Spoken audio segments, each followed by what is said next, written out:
ഗോയ്സി actually ഞാൻ അറിഞ്ഞത് ഈ കൊറോണ ടൈമിലാണ് നമ്മൾ ഇങ്ങനെ ഒരു വേറെ എന്തെങ്കിലും ഒരു ഇൻവെസ്റ്റ് ചെയ്യാന്നുള്ളൊരു ഇതിലാണ് ഗോയ്സിയുടെ ചാർജ് സ്റ്റേഷൻ എടുക്കുന്നത്.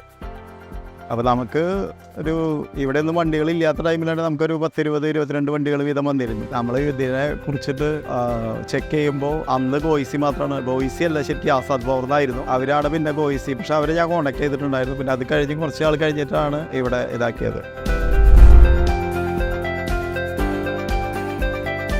ഇവിടെ ഇൻസ്റ്റാൾ ചെയ്യുന്ന സമയത്ത് പറഞ്ഞു കഴിഞ്ഞാൽ അവരെയും ഫസ്റ്റത്തെ ഒരു ഇതായിരുന്നു. ഗോയ്സി ആയതിനു ശേഷം എല്ലാം കേസ് ഇവരെല്ലാം അവർ തന്നെ ചെയ്തത്.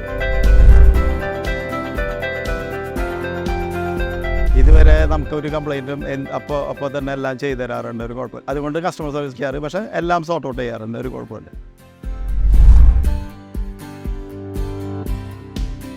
പ്രോഫിറ്റബിൾ എന്ന് പറഞ്ഞാൽ നമ്മളിപ്പോൾ ഏത് ബിസിനസ് തുടങ്ങിയാലും നമ്മൾ എന്തായാലും നമ്മൾ സർവൈവ് ചെയ്യണം. പിന്നെ സ്ട്രഗിൾ ഉണ്ടാവും. പക്ഷേ ഇപ്പോഴത്തെ ആൾക്കാർക്ക് അങ്ങനെ സ്ട്രഗിൾ ഒന്നും വരേണ്ട ആവശ്യമില്ല. എന്ന് വെച്ച് കഴിഞ്ഞാൽ അത്രയധികം വണ്ടികളായി. അപ്പോൾ അങ്ങനെ ഒരു പ്രശ്നങ്ങൾ വരില്ല. പിന്നെ പല ആൾക്കാരും ഇലക്ട്രിക് വണ്ടികൾ എടുക്കാത്തത് തന്നെ ചാർജിങ് സ്റ്റേഷൻ കുറവായതുകൊണ്ടാണ്. കൂടുതലായിട്ടുണ്ട്, അതുകൊണ്ട് കുഴപ്പമൊന്നുമില്ല, ആർക്കും പ്രശ്നങ്ങളില്ല.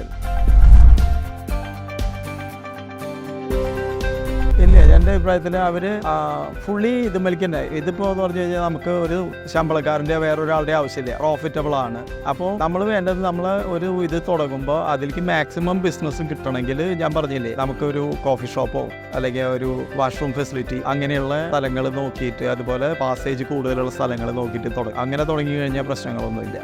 അത് നമ്മൾ ശ്രദ്ധിക്കണം എപ്പോഴും, ഏത് ബിസിനസ് ആയാലും. അല്ലെങ്കിൽ പിന്നെ ഇതുമ്പോൾ മാത്രം കോൺസെൻട്രേറ്റ് ചെയ്യേണ്ട, അതിൻ്റെ ഒപ്പം തന്നെ ചെറിയ എന്തെങ്കിലും ചെയ്യണം. അങ്ങനെ ആൾക്കാർക്ക് എക്സസ് ആയിട്ടുള്ള ഒരു ലൊക്കേഷൻ നോക്കിയിട്ട് ചെയ്യണം.